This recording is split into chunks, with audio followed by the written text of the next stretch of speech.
Salut à tous, on se retrouve donc pour cette nouvelle vidéo où on va pas faire ce que j'ai dit la dernière fois.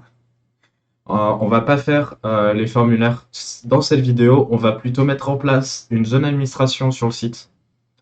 Vite fait, juste changer deux trois trucs, un nouveau template, faire deux trois trucs et ce sera tout parce que on va en avoir besoin pour la suite. Donc on va rester sur ça pour le moment. Autre chose, là, avant que je commence, j'ai résolu le problème avec les pop-up de PHP Storm. Ça fonctionne, donc on n'aura pas de soucis liés à ça. Et bah, on attaque tout de suite. Donc, on s'était arrêté là-dessus. J'avais juste pas fait gaffe que là il restait le home, donc on va aller le changer tout de suite. On va juste, voilà, enlever le nom parce que on utilisera la syntaxe nommée par, créée par Symfony directement, et on va mettre slash ici pour que ce soit, et donc on n'a plus le slash home. Voilà. Donc maintenant, ce qu'on va faire, on va pouvoir virer le git ignore ici aussi. On va venir séparer tout notre projet en deux. Au niveau des contrôleurs et des templates, pour avoir une partie front et une partie administration. Donc là, on va créer un nouveau dossier, on va le nommer front, et on va venir glisser le home controller dedans. Et par contre, il va falloir qu'on vienne changer ici app front contrôleur. Non, app contrôleur front, c'est mieux.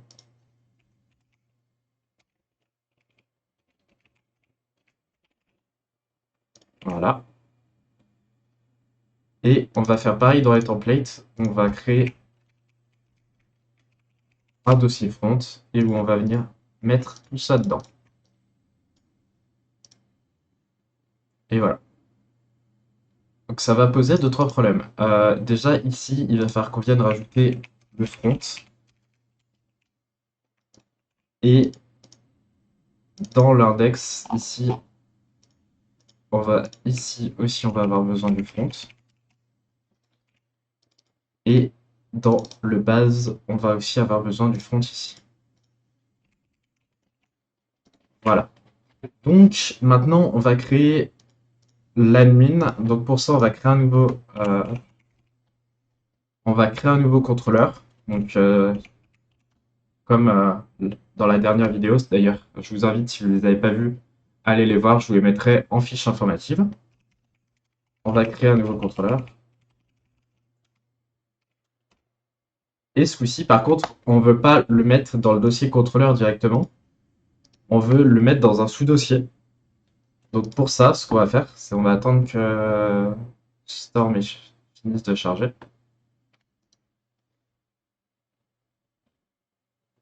Et on va venir mettre admin backslash. Important backslash, si vous mettez un slash, ça ne fonctionnera pas. Et là, du coup, on va lui mettre dashboard controller. Voilà. Et donc là, il nous dit c'est bon, tout s'est bien créé. Et on peut voir qu'il a même créé le dossier admin dans les templates. Donc, voilà, on a notre dossier admin avec notre dashboard controller. Donc je vais tout de suite virer ça. Voilà. Et là, on va laisser le slash admin qui sera la page par défaut de l'administration.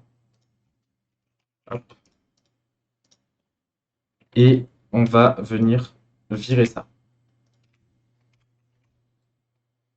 Là, on va aller dans les templates et on va tout de suite venir créer deux autres fichiers ici qui va être sidebar.html.twig et une base.html.twig. Donc, je vais juste aller copier le code que j'ai déjà créé à l'avance. Donc, hop, on repassera sur ce code juste après.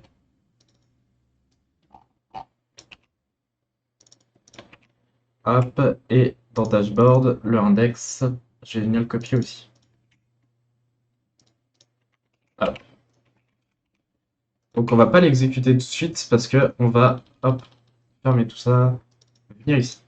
Là, il y a un truc que je n'avais pas expliqué la dernière fois, c'est à ce niveau-là, j'ai besoin d'un CSS qui est local. Donc, j'utilise le asset, qui est une fonction en Twig qui permet de pointer vers le dossier public. Donc ce dossier-là. Là. Donc, le asset pointe vers le dossier public par défaut. On peut le mettre dans un autre dossier si on veut. Et là, on a donc un sous-dossier CSS donc qu'on va venir créer. Et on va venir créer le admin.css. Voilà, qu'on a besoin aussi. Et du coup, je vais juste aller le chercher pareil pour le récupérer. Voilà. Et donc là, si on va sur notre page, sur notre Chrome, on peut voir que si on va sur le /admin, il ne connaît pas le app-admin index. Ok, c'est juste que j'ai dû faire une connerie.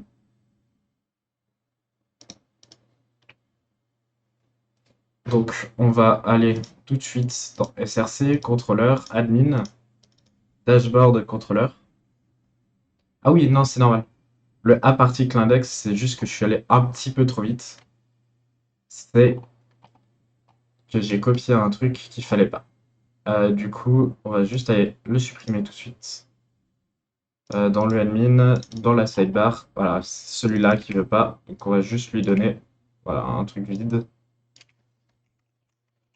Ça posera moins de problèmes. Donc, voilà, on peut aller et on peut voir qu'on a notre petit dashboard. Donc c'est un template que j'ai trouvé sur internet. Si vous voulez aller voir, c'est As We Made Pro Sidebar Template. Il est disponible sur GitHub et voilà. Un template basique en Bootstrap qui nous permettra très bien de faire ce qu'on a besoin et pas trop s'embêter à faire du CSS.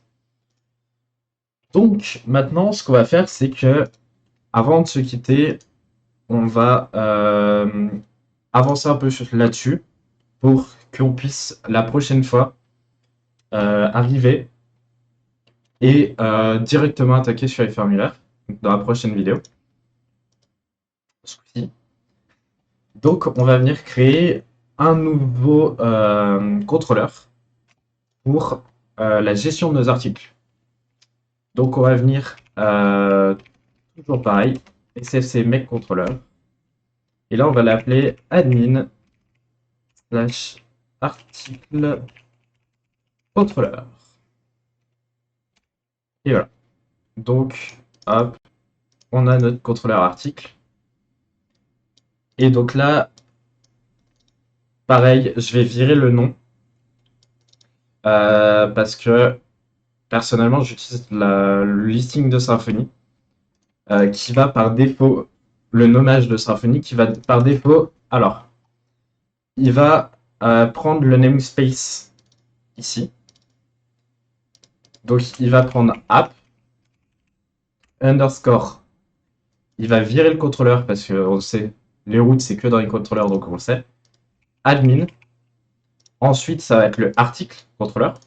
Donc, ça sera article. Et ensuite, ça sera le nom de la fonction. Donc là, pour le coup, c'est index. Donc, la route, le nom de la route générée par Symfony, ça donnera ça. C'est tout le temps la même chose, c'est généré tout le temps pareil, et au moins, on peut se repérer facilement. Donc, là, pareil, on va aller piocher dans ce qu'on avait déjà fait sur le front. On avait récupéré les articles et on les avait passés à notre vue Twig. Donc, on va faire la même chose. Donc, hop, il nous faut aussi le manager. One. On update le phpdoc et on passe ici article et on lui passe la variable article. Donc là, on peut aller dans notre template et on va travailler ici. Donc, première chose que je vais faire, c'est récupérer ce template là qui est le même en gros qu'on utilisera à peu près de partout. Donc là, on va mettre article. Et je vais virer ce div row parce qu'on n'en a pas besoin. Et on va directement faire une table de Bootstrap. Donc hop, classe table pour Bootstrap. Et on va créer un TID, un tbody. On va créer un tr. Et là, on va mettre th. On va en créer 4, 5. Donc là, on aura l'id. Ensuite, on va avoir le titre de notre article. En gros, là, on fait juste une liste pour nous pour voir, pouvoir venir éditer et tout, hein. Donc, on va avoir besoin du titre. Donc là, j'ai ma table article. Donc, on va pouvoir mettre la catchphrase si on veut. Mais on va pas mettre la catchphrase, on va mettre la catégorie. La catégorie. Voilà. Catégorie. Voilà. On va aussi avoir besoin de l'auteur. Il n'y a pas d'H. Et là, on va mettre action.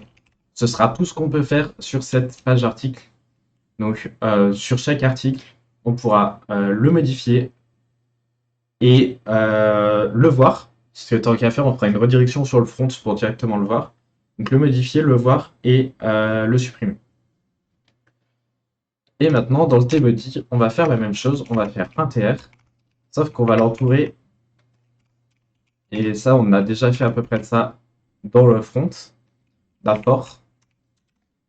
Donc, article in article. On va fermer le for. Et ensuite, on va mettre dtd. On va en mettre 5 aussi. Et on va venir mettre ici article.id. Pourquoi j'ai pas de corrélation syntaxique?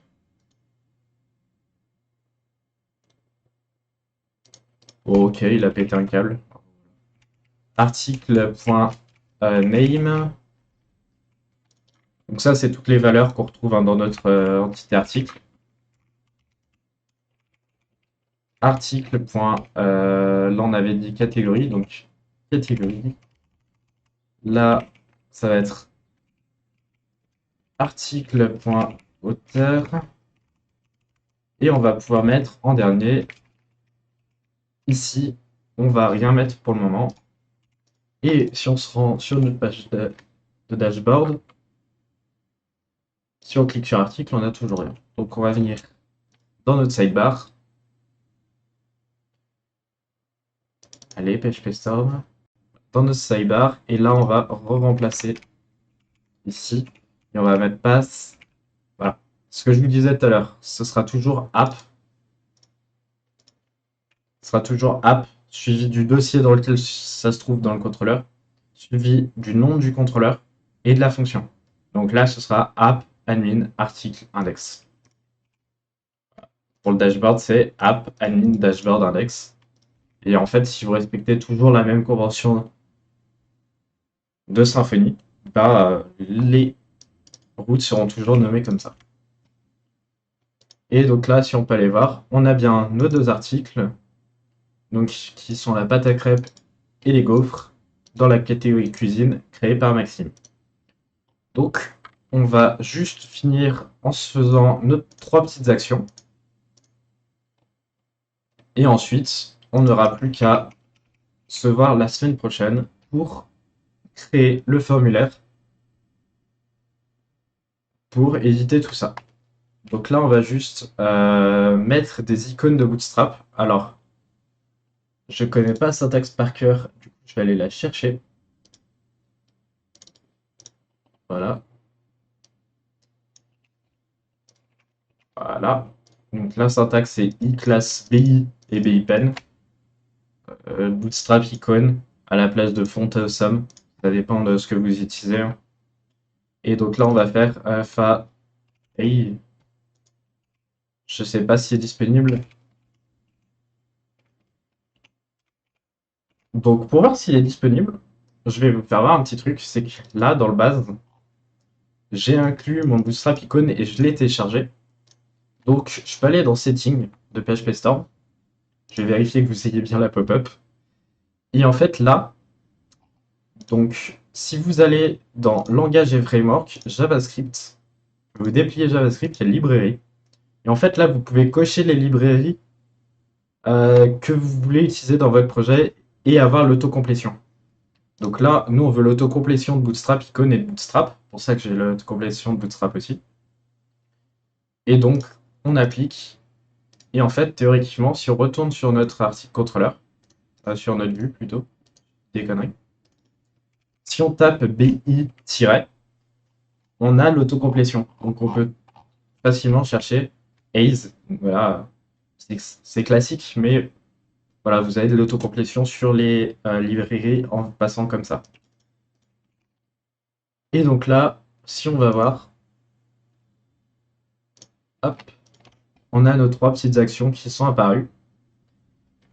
Dernière chose avant qu'on se quitte, on va juste ajouter un petit bouton ici pour venir éditer,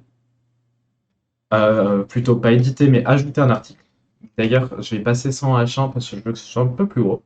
Pareil sur le dashboard. Oups. Voilà. Et donc là, on va venir ajouter un petit plus. Donc pour ce faire, on va...